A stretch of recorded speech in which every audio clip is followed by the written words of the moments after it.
तीन दामाद की सास पार्ट 2। अब तक आपने सुना कि कावेरी जी अपनी तीनों बेटियों ईशा, मोहिनी और सुहाना की शादी तीन घर जमाई लड़कों के साथ करवा देती है। उन्हें लगता है कि ये लड़के शायद घर का कामकाज संभाल लेंगे, लेकिन उनके तीनों घर जमाई बहुत आलसी थे। वो नौकरी भी नहीं करते थे और बाहर का काम भी नहीं। कावेरी जी ने अपनी बेटियों से कहा कि वो प्रेगनेंसी का बहाना बनाकर अपने पतियों को सबक सिखाए। अब सुनिए आगे। मम्मी, आपने जैसा कहा था हमने वैसा ही किया, लेकिन देखिए ना, विवेक का हाल तो वैसा का वैसा ही है। घर में ना सुबह का नाश्ता बनता है और ना खाना। नौकरी पर जाने की बात करूं तो खाने को दौड़ते हैं मुझे। हाँ मम्मी, मैंने भी सुमित को कितनी बार कहा कि अगर नौकरी नहीं करनी तो कोई छोटी सी दुकान ही खोल लो। घर का खर्चा कैसे चलेगा? देखो, दोपहर के 12 बजने आए और जनाब अभी तक सो रहे हैं। हाँ मम्मी, ईशा और सुहाना ठीक कहती हैं। अविनाश का भी यही हाल है। जब मैंने अपनी प्रेगनेंसी के बारे में कहा तो मुझसे कहने लगा, अरे दूसरी लड़कियां तो 9-9 महीने तक नौकरी करती है, बस डिलीवरी के टाइम छुट्टी लेती है। मोहिनी, तुम भी नौकरी करो।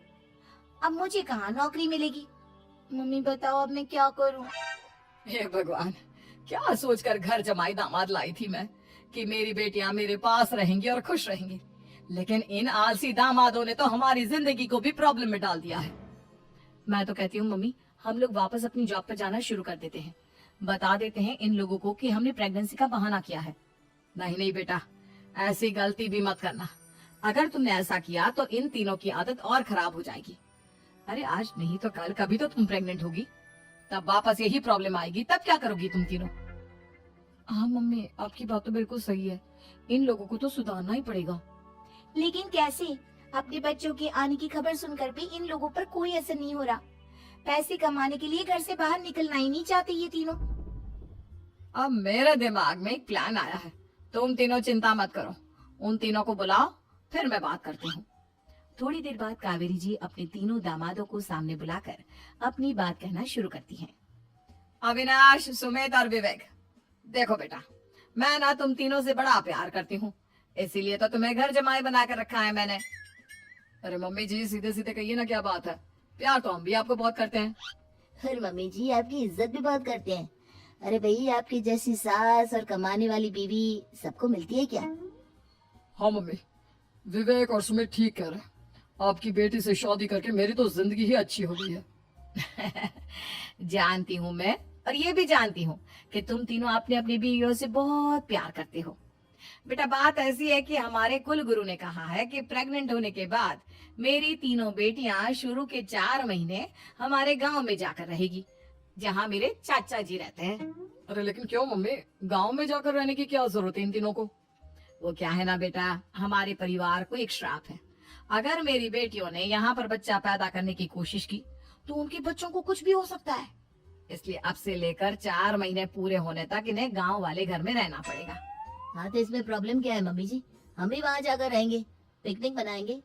अरे भाई, बीवी जहाँ हम भी वहाँ। हाँ यार, आइडिया तो बहुत अच्छा है। शहर की जिंदगी में रह रहकर परेशान हो चुके हैं, अब कुछ दिन गांव में बिताएंगे। तुम लोग समझने की कोशिश क्यों नहीं करते? तुम में से कोई भी वहां नहीं जा सकता, और मैं यहाँ रहूंगी ना तुम तीनों के साथ। 4 महीने की तो बात है, उसके बाद ये तीनों ही लौट कर आ जाएंगी। ठीक है मम्मी जी, अब हमारे बच्चों का सवाल है तो ये तो करना ही पड़ेगा। कावेरी अपनी तीनों बेटियों को कुछ दिन के लिए घर से बाहर कहीं दूसरे शहर में रहने के लिए भेज देती है। कुछ दिनों के बाद, अरे मम्मी जी, बहुत दिन से पिज्जा नहीं खाया, मंगवाइए ना। क्या बताऊं बेटा, पहले तो बेटियां खर्चा दे देती थी क्योंकि उनकी नौकरी थी, लेकिन अब तो मेरे पास पैसे ही नहीं बचे। थोड़े बहुत पैसे हैं जो बच्चों की डिलीवरी में काम आएंगे। लेकिन मम्मी जी, आपकी बेटियों को वापस आने में तो अभी बहुत वक्त बाकी है। वही सोच सोच कर परेशान हो रही हूँ। सोच रही हूँ कल से दूध भी बंद करवा देती हूँ। अब दूध वाले को देने के लिए पैसे भी तो नहीं है ना। अरे नहीं नहीं मम्मी जी, अगर दूध भी बंद करवा दोगी तो मुझे चाय कहाँ से मिलेगी? और चाय के बिना मैं तो मर ही जाऊंगा। क्या करूं बेटा, इसके अलावा हमारे पास कोई ऑप्शन नहीं है। मेरे पास पैसे ही नहीं बचे। इस तरह कावेरी जी धीरे धीरे अपने तीनों दामादों को पैसे देना बंद कर देती हैं और घर में खाने पीने की चीजें लाना भी बंद कर देती है। अब वो तीनों पूरी तरह से परेशान होने लगे थे, और इसलिए एक दिन तीनों प्लान करके घर से बाहर निकलते हैं। और बाजार में जाने के बाद, यार, अच्छा खाना खाए हुए कितने दिन हो गए, पता नहीं कब अच्छा खाना मिलेगा। हमारी बीवियों के जाने के बाद तो हमारी हालत भिखारियों जैसी हो गई है यार। कुछ भी हो, मुझे तो आज पिज्जा खाना ही खाना है।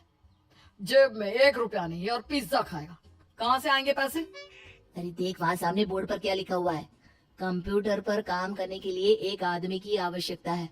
भाई मैं तो जा रहा हूँ, काम करूंगा और शाम तक पैसे लाकर आराम से पिज्जा खाऊंगा। जा जा, तुझे कोई काम नहीं देने वाला, हम तो घर जा रहे हैं। चल भाई सुमित।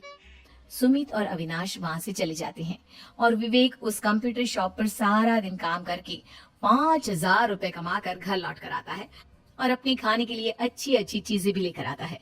ये देखकर विवेक और सुमित के दिल में भी कुछ पैसे कमाने की इच्छा जागती है। अरे सुबह सुबह कहाँ चल दी है तुम? मम्मी जी एक बहुत अच्छी जगह मिली है, कंप्यूटर पर काम करने के 5,000 मिले थे कल मुझे। अगर रोज काम करूंगा तो पूरे 40,000 की तनख्वाह। अरे वाह, ये तो बहुत अच्छी बात है दामाद जी, आपको जाना ही चाहिए। सुमित और अविनाश विवेक को इस तरह तरक्की करते देखकर परेशान हो जाते हैं और वो दोनों भी काम की तलाश में निकल पड़ते हैं। धीरे धीरे उन दोनों को भी काम मिल जाता है। अब कावेरी के तीनों दामाद छोटी मोटी नौकरी करके अच्छा पैसा कमाने लगे थे। एक दिन कावेरी उन्हें अपने पास बुलाती है। अरे वाह, विवेक 40,000 कमा लेता है, अविनाश 60,000 और सुमित तुम भी 40,000 के आसपास कमा ही लेते हो। कुल मिलाकर तुम अच्छे खासे पैसे कमा रहे हो बेटा। हाँ मम्मी जी, बहुत मजा आता है जब महीने के एंड में मोटी रकम हाथ में आती है। पूछिए मत मम्मी जी, घर में रहकर रोटी बना बनाकर और तो जैसा महसूस होने लगा था मुझे तो। हाँ बेटा, तुम तीनों की बात तो बिल्कुल ठीक है। और जानते हो, अब तुम तीनों की पत्नियां भी वापस लौट कर आने वाली है। लेकिन मम्मी जी अभी तो उन्हें गए सिर्फ 2 महीने हुए हैं, आपने तो कहा था वो 4 महीने के बाद लौट कर आएंगी।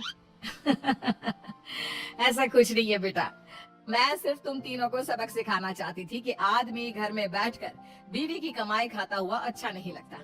इस दुनिया में हर इंसान को मेहनत करनी चाहिए, काम करना चाहिए, चाहे वो औरत हो या आदमी, ताकि अपने परिवार को संभाल सके। कावेरी की बात सुनकर उन तीनों को अपनी गलती का एहसास होता है और कावेरी उन्हें सच बता देती है कि ईशा, सुहाना और मोहिनी शहर में ही कहीं दूसरी जगह रह रहे थे। शाम के वक्त उन तीनों की पत्नियां लौट कर आ जाती है और कावेरी जी का परिवार एक खुशहाल परिवार की तरह रहने लगता है।